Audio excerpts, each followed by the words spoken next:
JT, this might be obvious, I don't know, and it's only one day of practice, but does this feel different without any of the controversy or battle of a year ago? Yeah, it's different because my boy 12 ain't here. But as far as like a way to battle or quarterback competition way, it's a little different. But still just trying to find a way to get better each day, especially fundamentals. Make sure that when you start, the main thing is these first couple of days, get back in the groove of things and find out something that you can work on each and every day to keep on getting better. So that part didn't change, but yeah, that's my boy 12. What did you want to do on the first day? Main thing was just stay back in the pocket.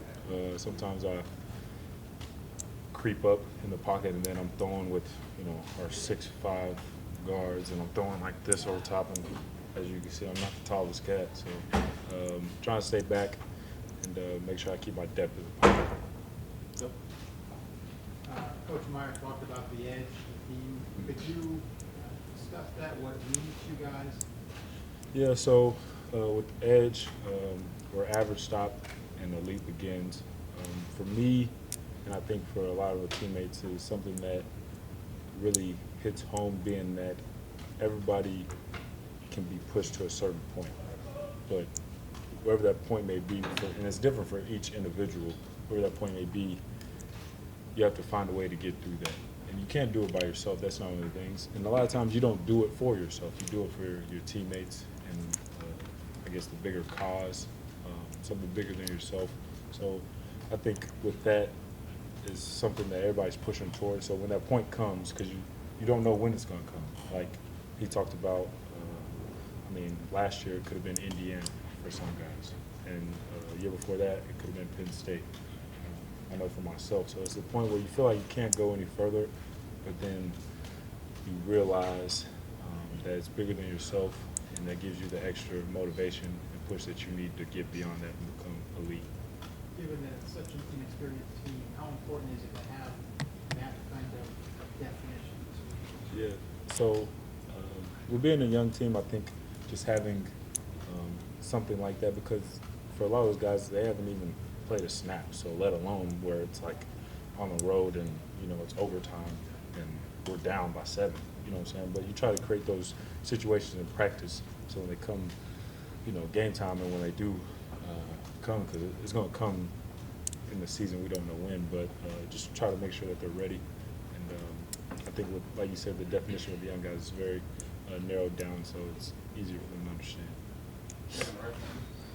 JT, is there anything that maybe you're taking approach-wise specifically when it comes to getting involved in these wide receivers? I mean, obviously they're talented, but they're inexperienced. So yeah. Maybe you can elaborate on some stuff that you're doing specifically to get these guys ready. I just got to keep on working on just throwing on time and getting it out of my hands as fast as I can, which that means on time, not trying to hold it, so I can get it in their hands and let them do what they came here to do, and that's make plays. You know what I'm saying? Like, I don't want to sit back there and run around and just run away from big 6'5", 275 DNs. Like, that's not why I came. I came to throw the ball and get it out of my hands so they can do their job.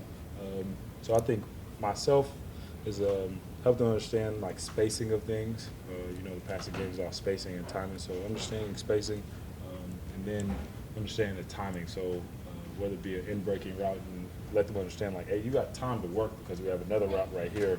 So you don't have to rush into it. You still have create space, and with let time develop and let that happen, so I'll be able to get you the ball when it needs to be and not early because then it's too congested. So things like that, for example, those are things I try to help with. Anybody standing out to you? I mean, I know it's only the first day of practice. No, not really. I'm happy to see my boy Noah back. That was my man. Last year it was good to see him back. But like you said, it's the first day. And everybody's like, my day wasn't terrific, you know what I'm saying? So it's just one of those things. We get back in the groove, flow of things, and in a week we have a different conversation. Yeah, JT, you just touched on it. When you think back to last year, and I know, I'm not trying to get you to dwell on it, but y'all lost, Noah Brown and Corey Smith. Corey Smith was coming on. I mean, those were 2 of your 3.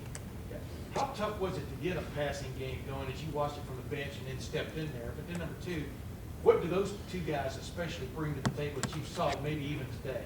Yeah, I'm not gonna say that it prevented us, to Yeah. do well in the passing game. I think there was a lot that as quarterbacks, me and Cardell could have done better, and then also the receivers that we did have because we were deep. We were still young guys like, KJ, Torrance, things like that. Those guys are still young, but having them back was just better for us because you know that they're smart enough to be interchangeable on that X and Z, so the outside guys. So with that, it helps us play faster and know that I don't have to worry about them a lot of times. We're not having the same conversation like I would with a young guy like Austin Mack. Saying, hey, calm down, no, understand, like I just said, like the spacing of things, whereas Noah and Corey, they understand that because they've been around. So I think that's something that's good to have back. And then just confidence with those guys as well. Like Noah, I trust that if Noah's the guy's on top of Noah, I could just put it anywhere around Noah and Noah's gonna get it. Like I feel like Noah has my back, and when the ball's in the air, it's his. You know what I'm saying? Where sometimes the young guys, they still have to develop that, and that's still technique type of stuff. But I know with Noah and Corey, they have that mentality like, hey, when the ball's in the air, it's mine, especially when it's in my area. Yeah. So that's something good to have.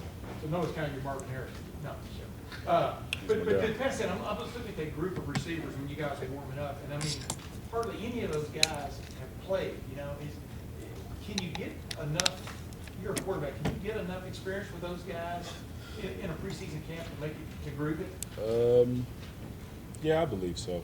I think, especially the way we practice, it's not easy by any means. So I think with the reps that we have in place that Coach Myers is going to get us, I think we're going to be able to be ready. The guys are going to stand out there, the first snap when we're playing Bowling Green, those guys are going to be ready. I'm going to have confidence in them. Just moving from passing to running, Mike Weber, Curtis Daniel, Lance Wilson. You lose Zeke, but as you start camp, how confident are you that the running game's going to be at the level you guys want?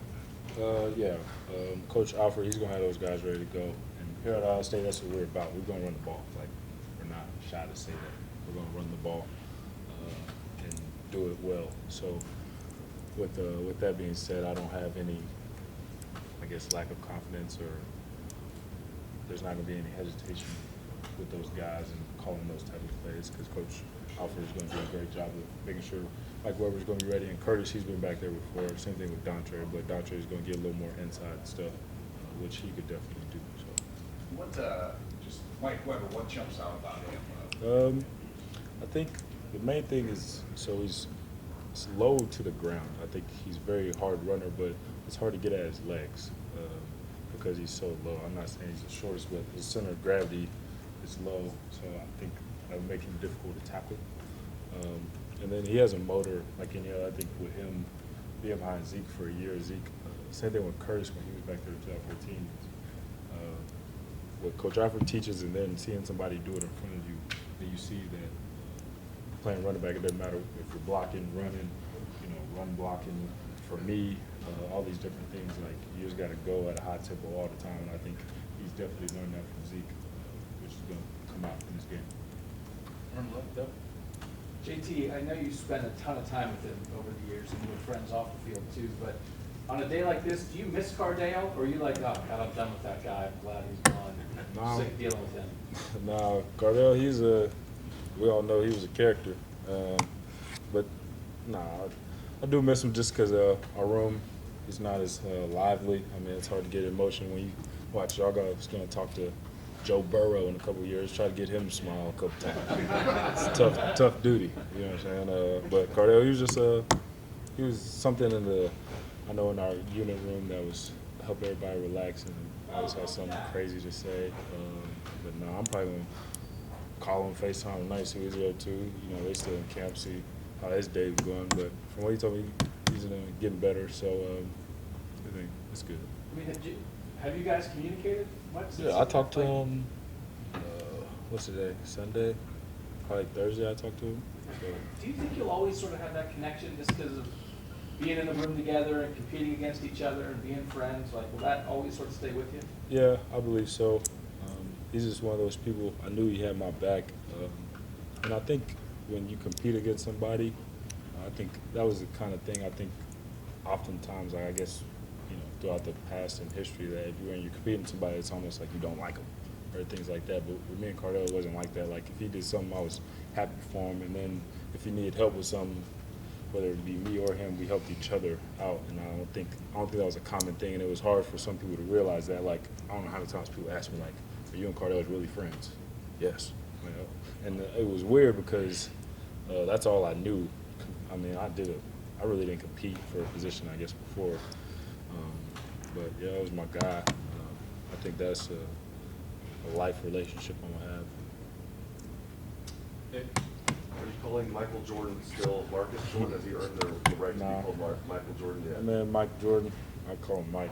Michael, same thing. I was just something I messed with him about, but no, he's doing well for us. I think with reps with him, he's gonna keep on getting better. He's real physical up front, and I talked to Raekwon about it, and I feel like Raekwon, he's our top linebacker, so Raekwon says that you like Mike Jordan at that guard position, and I think that's some respect.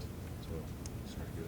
How do you feel about the offensive line overall? Obviously, you have Pat Elflein coming back. You moved to the center. You have Billy Price coming back. Marco Jones is locked in. How do you feel about the O-line overall? Yeah, overall, I think we're going to be good.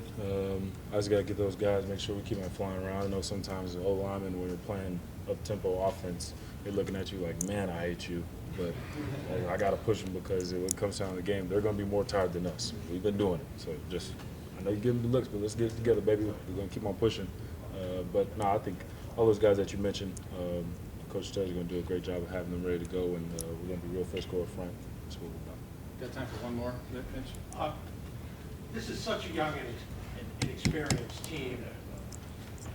Does it feel different starting camp with these players than say like last year when you had everybody coming back, and if so, how? I don't think it feels crazy different. Even with the guys we had last year, it wasn't like, I guess the approach was any different. Like we still had the same type of install with our basic plays, making sure that we get really good at those plays.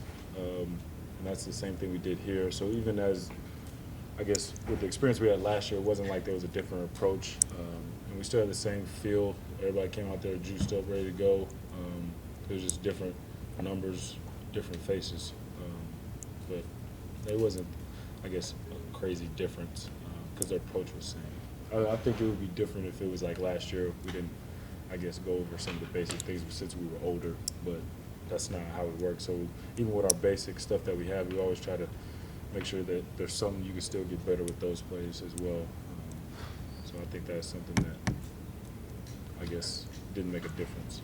Thanks, JT. Appreciate it.